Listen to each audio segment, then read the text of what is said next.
On the day Victoria Sterling forced me to sign the divorce papers, I was bound by the do-or-die system. The system commanded, slap her across the face. Tell her to get lost. I trembled. Victoria was ruthless. If I dared get in the way of her reunion with her old flame, she'd grind my bones to dust. But the system threatened me. If you don't start courting death, you're going to die for real. I had no choice. I swung my hand back and slapped her. Terrified, I bolted from the house the second it was done. Then, the system ordered me to smash the mirror of a police car parked on the street. I was starting to think the system just wanted me dead. But after I shattered the cruiser's side view mirror, I finally understood. The life I was supposed to be courting death for wasn't my own. When I stared at the police car in utter disbelief. No way. That's a crime.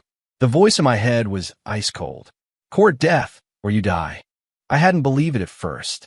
Half an hour ago, the system's voice had just appeared in my head, telling me I was the tragic male lead in a novel. After Victoria's old flame, Julian Vance, came back to the country, I would be kicked to the curb. I was destined for a plot line of emotional and physical torture, bled dry, and organs stolen, before being beaten to death by a gang of thugs and left in an alley. A shiver went down my spine, because Julian Vance really had returned last month. This month, Victoria had started staying out late. She'd look at me, but her mind would be somewhere else. I found a man's cologne on a handkerchief in her coat pocket. It wasn't mine. She started taking calls in the other room. I knew our hollow marriage was finally over. Today, she handed me the divorce papers. Julian won't see me these last few days, she said. He says since I'm married, we need to keep our distance. You know his health isn't great. If no one's looking after him, something could happen. Ethan, just sign the papers. I glanced at the agreement. There wasn't a single word about dividing our assets. My savings were long gone, spent helping Victoria rebuild her empire after her family went bankrupt years ago. For the past few years, she'd been embarrassed by me and wouldn't let me work. If she kicked me out now, I wouldn't even have money for dinner. I wanted to negotiate, but the system just told me to slap her. Everyone said that Victoria Sterling, who clawed her way back from bankruptcy, was a ruthless shark. This slap was a genuine suicide mission. The system started rushing me again. Smash it.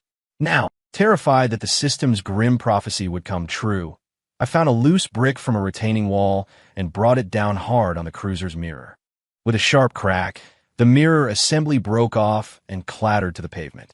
The car alarm blared. 3 cops sprinted around the corner. I immediately put my hands up, ready to surrender. The lead officer gestured, and I was taken to the precinct. In the interrogation room, a cop held up my blood test results. No alcohol. Mental state is normal. So why'd you smash our car? Do you have any idea what you've done? I repeated the lines the system fed me, word for word. I know. I did it on purpose. I know exactly what I was doing. A young female officer looked at me, completely baffled. What's wrong with you? Get dumped. I told her the truth. No, getting a divorce. The female officer cleared her throat. Full restitution, a $1,000 fine, and 10 days in county jail. Give your family a call, and don't do it again. I dutifully pulled out several bank cards, but none of them worked. Victoria was already teaching me a lesson. The police told me to call a family member. I tried Victoria 10 times. No answer. On the 11th try, I found out I'd been blocked. The female officer used the precinct's landline. The moment she said my name, she was cut off. Victoria's voice, which had once been gentle, was now cold enough to freeze water. Ethan Hayes? Call me again when he's dead. The officers exchanged awkward glances. The female officer took a closer look at my file. Under next of kin, it listed 2 words, no record. Her expression soured. Just book him. 10 days in a holding cell wasn't as bad as I'd imagined. I spent most of my time in mandatory group sessions, which didn't leave much time to think about Victoria. When I got my phone back, it was flooded with missed calls from Victoria and her assistant. I called her back. Victoria's voice was sharp. Where are you? The file I left in my office drawer. Where the hell did you hide it? I didn't understand. I paused for a second. Victoria pressed on, her voice rising. I'm giving you half an hour. If you don't bring that file back, I'm calling the police. Ethan, do not test my patience. I was completely lost. I looked over at the female officer who was processing my release. She'd heard everything and held out her hand for my phone. She took it and spoke with stern authority. Ms. Sterling, your husband was just released from county jail. He still has outstanding fines to pay. If you want to file a report, you can come straight down to the precinct. To my surprise, Victoria let out a cold laugh. Ethan, I'm not in the mood for your games. The next second, she hung up. I had no idea what was going on, but the police told me to wait at the station while they called Victoria to come and pay my fine.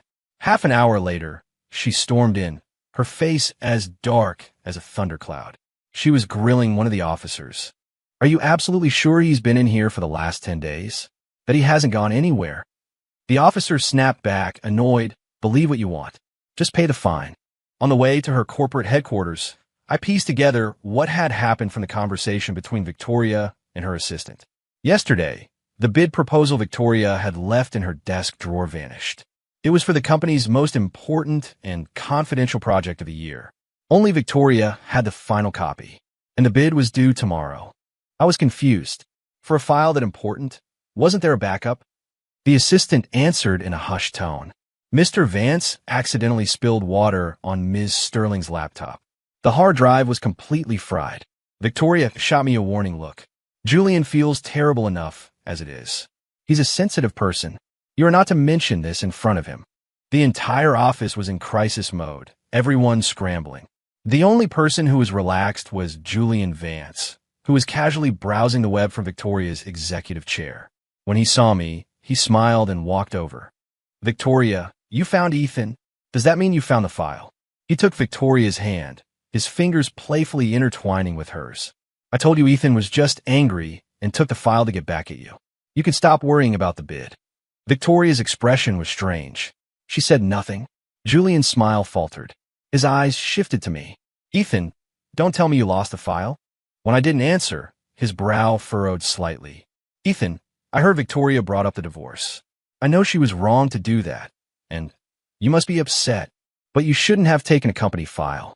A lot of people poured their heart and soul into that project. His tone shifted. Just bring it back. I've already talked to Victoria. She won't press charges. Victoria finally forced out a few words. He didn't take it. Julian was stunned. How is that possible? Just then, the system issued a new command. Slap him. Hard. Do it now. How could I possibly touch the man Victoria cherished? But looking at the scene in front of me, I finally understood. The system had me smash the police car to create a rock-solid alibi. It wasn't trying to get me killed. Realizing this, I put every ounce of strength I had into it and swung my arm, cracking it across Julian's face. You phony. I recited the lines the system had prepared. Who the hell do you think you are, sticking your nose in other people's family business? If you're so concerned, why don't you worry about yourself and stop staring at another man's wife? You knew I couldn't possibly have the file, so you deliberately fanned the flames. I bet you're the one who stole it. The air went still. Julian clutched his face, his expression one of pure shock. Yep. I slapped him again, a backhand this time. You what? Don't talk to me. I don't speak to amoral homewreckers. You make me sick. Ethan, have you lost your mind? Victoria, snapping out her shock, grabbed my wrist. Following the system's next instruction, I grabbed the mug of water from her desk and threw it at her face. Hot water drenched her. Victoria froze. She stared at me, her eyes filled with the look you give a complete stranger. What's happened to you? If I had known you were this unreasonable, back then I cut her off. If I had known you were no better than a truck stop bathroom, I never would have saved you. Years ago, after the Sterling family went bankrupt, Victoria's father jumped from a skyscraper and her mother followed him. Creditors broke her leg and threw her into the ocean. I was out on my fishing boat and pulled her out of the water. I thought two lonely people could at least find some warmth in each other. But Julian's return had turned our 8-year marriage into a joke. The system's revelations and interference had caught me completely off guard. Looking at the drenched and disheveled Victoria, for the first time, I regretted that day. Suddenly, Julian let out a sharp cry. He grabbed the edge of the desk and staggered. Victoria, I feel so dizzy. Without even wiping the water from her own face, Victoria turned and rushed to his side. Not sparing me a single glance, she helped him to the nearby sofa. I turned to leave, but she stopped me. Julian fainted because of you. Don't you move. She buzzed her private doctor on the intercom. After listening to Victoria's instructions, the doctor wiped a bead of sweat from his forehead. Ms. Sterling, while Mr. Hayes and Mr. Vance are both type A, anemia doesn't necessarily require a blood transfusion. And even if it did, we could. That's too much trouble. Victoria's voice was glacial. Since Ethan Hayes dared to lay a hand on him, he can take full responsibility. Just draw his blood. The system urged me. Don't just stand there. Time to make a scene. I dug my nails into my palm, then threw open the office door. Type A blood needed urgently. $10,000 for 100 cc's. I turned back and met Victoria's stunned gaze. What? You're not willing to part with a little cash? In the distance, employees started to gather. Ms. Sterling? Sir? I'm type A. I even have my donor card. Is it really $10,000 for 100 cc's? I smiled. Your boss is in a hurry to save Mr. Vance. The more the merrier. With that, I pushed through the crowd and went straight home. Under the system's guidance, I spent most of the day drafting a new divorce agreement. It was 2 a.m. when Victoria got home. She smelled of a sharp, musky cologne she knew I hated. She picked up the agreement I drafted and let out a series of derisive laughs. Ethan, demanding I leave with nothing? Have you lost your mind? She tossed a document at me. It was a voluntary organ donation form. No more games this time. Either you sign it yourself, or I'll have someone help you. I opened it. Just as I expected, it was for my kidney. Victoria started scribbling changes on my divorce papers. Julian's having some health issues. Help him. Think of it as helping me. As a thank you, I'll give you $1 million. She stared at me coldly. Don't be greedy. Don't make me think you had ulterior motives when you saved me all those years ago. Perhaps it was overconfidence, but after saying her piece, she went into the master bedroom to sleep. A cold wind blew in from the window, and a chill ran down my spine. Following the system's instructions, I opened the laptop in the study. Victoria's social media password was easy to guess. It was the date Julian left the country. She'd once had that string of numbers tattooed on her ankle. I took a photo of the organ donation form and posted it online. The caption read, "Seeking a matching kidney, top dollar paid. $1 million for the right match. Serious inquiries only." Below it, I posted Victoria's personal cell phone number. At 5 a.m, a group of police officers knocked on the door of the Sterling residence. Victoria, still in her clothes from the night before, was taken to the precinct. As a witness and her spouse, I went with them. The police presented screenshots of the social media post and the IP address logs. Any form of human organ trafficking is a serious federal crime. Do you understand that? I nodded. I know it's illegal, and it's especially wrong to solicit it on a public platform. If it weren't illegal, the system wouldn't have had me post it. Victoria saw the evidence and frowned. I didn't post that. She shot me a look that could freeze hell over. Playing dumb, are we? An officer slammed his hand on the table.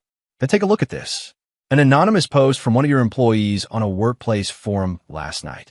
You openly ordered a doctor to draw one person's blood to transfuse into another, and even tried to induce others with money.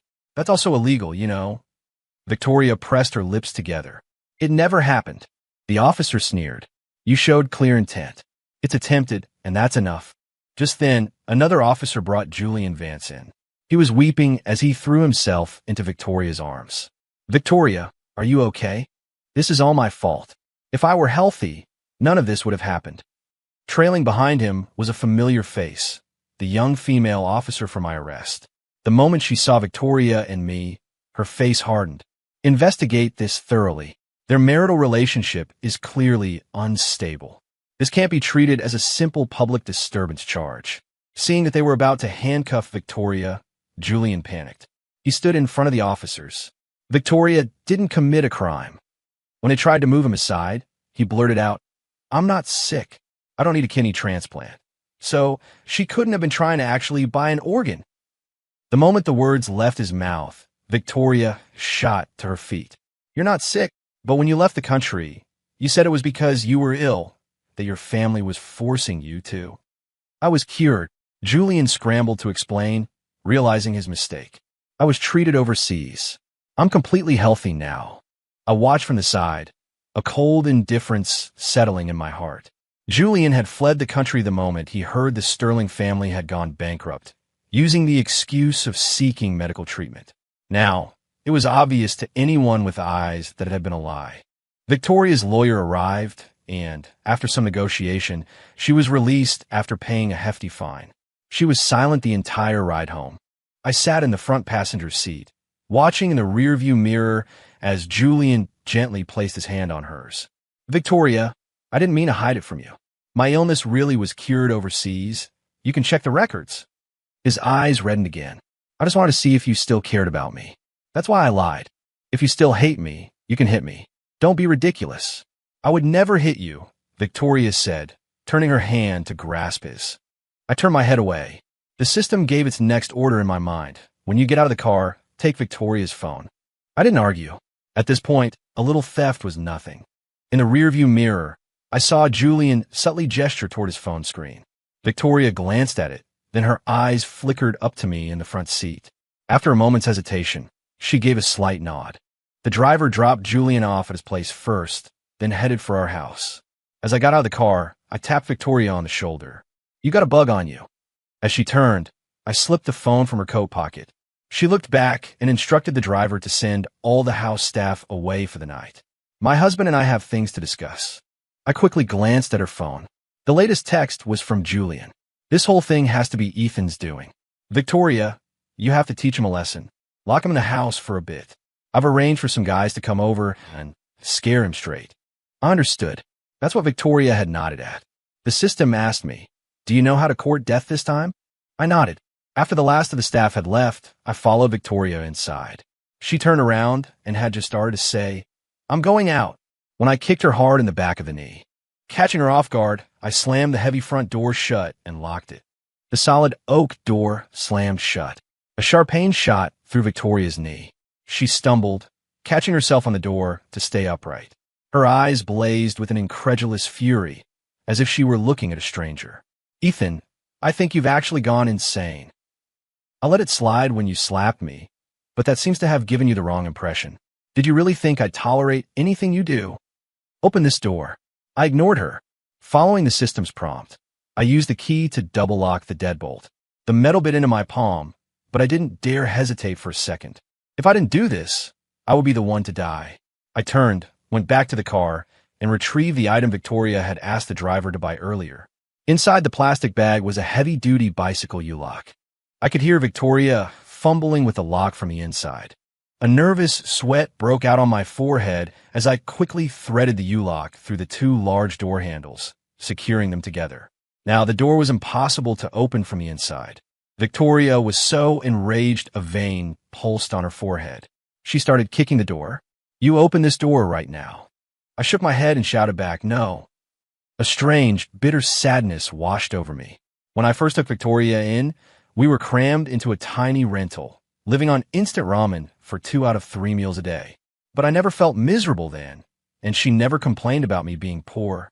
The trauma of her family's ruin had made her cold and quiet, but she always spoke to me with a gentle voice. I grew up in a small fishing town in Maine, an orphan for as long as I could remember, raised by the community. Having Victoria around was the first time I'd ever known what it felt like not to be alone. I used my savings to pay for the surgery on her broken leg. In the hospital, she just stared at me for the longest time. Ethan, let's be together, she'd said, her expression so soft. I'll try my best to be a good wife. Looking back, she probably didn't love me even then. Our 8-year marriage was half gratitude, half two lonely people huddling together for warmth. Now the debt was paid, and she had someone else to keep her warm. I was disposable. The sound of tires hitting a speed bump down the street jolted me from my thoughts. Realizing someone was coming, I ran.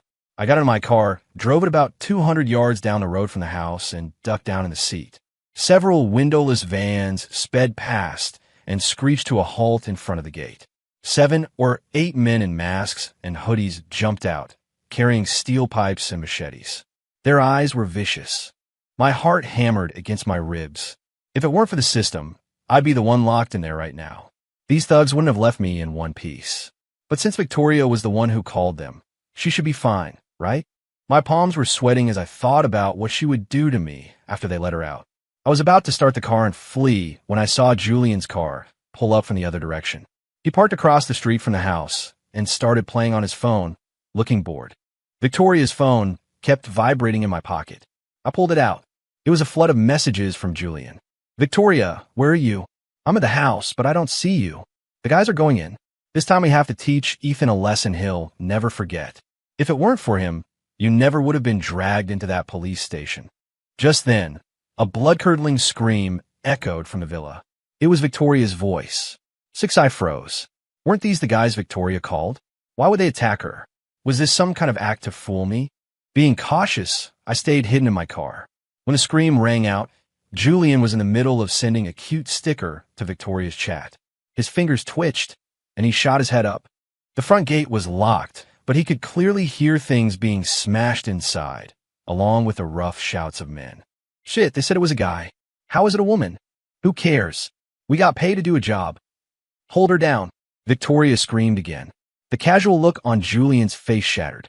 He threw his car door open and scrambled out, nearly twisting his ankle in his expensive leather shoes. Stop! Stop it! He beat on the heavy iron gate, but it didn't budge. The noise from inside drowned out his shouts. Julian was trembling all over, fumbling for his phone to call the police. Then he stopped, his hand shaking as he lowered the phone. His mind was blank. All he could think was that the person inside was Victoria. This wasn't supposed to happen. How did it end up being Victoria? Another stifled cry of pain, muffled by the thick gate, was enough to make Julian's blood run cold. Stop hitting her. I'll give you money. Double. No, 10 times the amount. Just stop, he shrieked, crazily slamming his briefcase against the gate. The men inside seemed to finally hear the commotion. The smashing sounds paused. A rough voice yelled, "Who the hell is out there?" "Shut up. It's me, Julian Vance. You got the wrong person. My girlfriend is in there. Open the gate. I'm begging you, open the gate." After a brief silence, the sound of a lock being undone rattled from within. The gate finally swung open. The thick smell of blood hit him like a wall. Julian's eyes immediately found Victoria, crumpled on the floor of the entryway. Her expensive suit was torn and messy, covered in bloody shoe prints. One of her arms was bent at an unnatural angle, and her other hand was pressed tightly against her thigh. Blood seeped through her fingers as she lay pale as a sheet, drenched in a cold sweat, her body convulsing uncontrollably. Julian rushed to her, wanting to touch her, but afraid to, tears streaming down his face. Victoria, are you okay? Don't scare me." Victoria's consciousness was fading. The intense pain blurred her vision, but she recognized Julian and had heard his shouts from outside. You called them." Each word was squeezed from between her teeth, laced with an unbelievable chill. "No, they made a mistake. I told them to scare Ethan. I didn't know you were in there." Julian babbled, then spun around and screamed at the thugs. "Call an ambulance. Now." The leader of the group spat on the ground. "Damn it, what a mess. We don't want the money. This has nothing to do with us." With that, the men piled back into their vans and sped away. Julian held Victoria, sobbing uncontrollably, his hands shaking as he dialed 911 on his own phone. The wail of a siren grew closer. As they loaded Victoria onto the stretcher, she was nearly unconscious from the pain and blood loss. Julian clutched her cold hand, repeating over and over, "Victoria, you're going to be okay. You're going to be okay." Victoria's eyes were closed, her eyelashes fluttering, but she didn't say another word to him. The Sterling villa was empty once again. I sat there, stunned, and watched the ambulance disappear down the street. Wiping the cold sweat from my palms, I called out to the system. "What the hell just happened? You never said Victoria would get hurt. I was supposed to be the one courting death." The system sneered. "Did I ever say it was your death you were courting?" 7 of my fingers were still trembling on the steering wheel. The system's last sentence hit me like a bolt of lightning. Of course. It made me slap Victoria, smash the police car, slap Julian, and even post that fake ad for an organ. Every act of courting death was a step that pulled me away from my own predestined, tragic fate. And this time, making me lock the door and take Victoria's phone wasn't about hurting me. It was about letting Victoria and Julian reap what they had sown. After the ambulance sirens faded completely, I drove away. My phone vibrated. A text from Julian. Ethan, where are you? Her arm is broken, and she has a stab wound in her leg. She lost so much blood. This is all your fault. If you hadn't locked her in the house, this never would have happened to her. I stared at the screen, my face a blank mask. You were the one who hired them, Julian. I was there. I heard you talking to them. The typing indicator on his end appeared and disappeared for a long time. In the end, nothing came through. I dialed 911. I'd like to report crime. Someone hired thugs to commit assault. The address is... It was nearly dark by the time I finished giving my statement at the precinct. I drove straight to the hospital and found Julian outside the operating room, a sobbing wreck. The moment he saw me, he lunged like a wild animal. Ethan Hayes, you have a nerve to show your face here. This is your fault. You did this. I stepped aside, and he stumbled into the wall. Did the police come see you yet? I asked calmly. Hiring people to commit assault is a felony. Victoria's current state. Would you say that's aggravated assault? If so, how many years do you think you'll get? Julian's face went white. You're lying. I didn't hire them. It was Victoria herself who... Really? Then why didn't those men recognize Victoria? Why did they attack her? And why did you show up at the house at that exact moment? And why did they leave the second you told them to? My barrage of questions left him speechless. The door to the operating room opened, and a surgeon came out. She was lucky you got her here when you did. We saved her leg. However, there's severe nerve and tendon damage. Even with extensive physical therapy, the function in her right hand will be significantly impaired. It's unlikely to ever fully recover. She will have a permanent disability. Her left leg will also have lasting effects. She'll likely experience chronic pain, especially in bad weather, and her mobility will be compromised. Julian's legs gave out, and he collapsed onto a chair. For someone as proud as Victoria Sterling, a permanent disability would be enough to destroy her. After what felt like an eternity, Victoria's eyelids fluttered open. Pain radiated from every part of her body, but the sharpest agony came from her right hand and left leg, a searing fire deep in her bones. Victoria, you're awake? Julian rushed to her bedside, fresh tears welling in his eyes. How do you feel? Does it still hurt? Should I call the doctor? Victoria didn't look at him. Her gaze was fixed on the ceiling, empty. Her voice was as dry and raspy as sandpaper. Why? Julian's sobbing hitched. He opened his mouth, but any excuse he could offer felt pathetic and hollow in the face of her broken body. I just wanted to scare Ethan a little. I never thought this would happen. It was Ethan. He's the one who locked you in there. He tried to kill you. I spoke up from the corner of the room. All I did was lock a door. I had no idea what was going to happen next. If you two want to tear each other apart, go ahead. But don't drag me into it. Victoria finally turned her head slowly, her eyes meeting Julian's. There was none of the familiar warmth or indulgence he was used to, only the chilling depths of a frozen lake. It churned with emotions he couldn't decipher. A group of men with knives and pipes, who attack the second they walk in the door, aiming to maim and cripple. She spoke slowly, each word dripping with sarcasm. That was your idea of scaring someone? Julian was speechless. Victoria closed her eyes, and when she opened them again, they held only exhaustion and detachment. I told you, Ethan saved my life. Without him, I would have died in the ocean 8 years ago. This time, you went too far. Julian's face went pale. I went too far? Victoria, I did this so we could be together.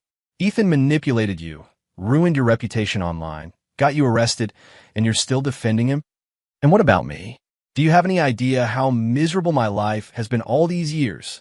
I just wanted Ethan to suffer a little, to get him to stop clinging to you. And what about now?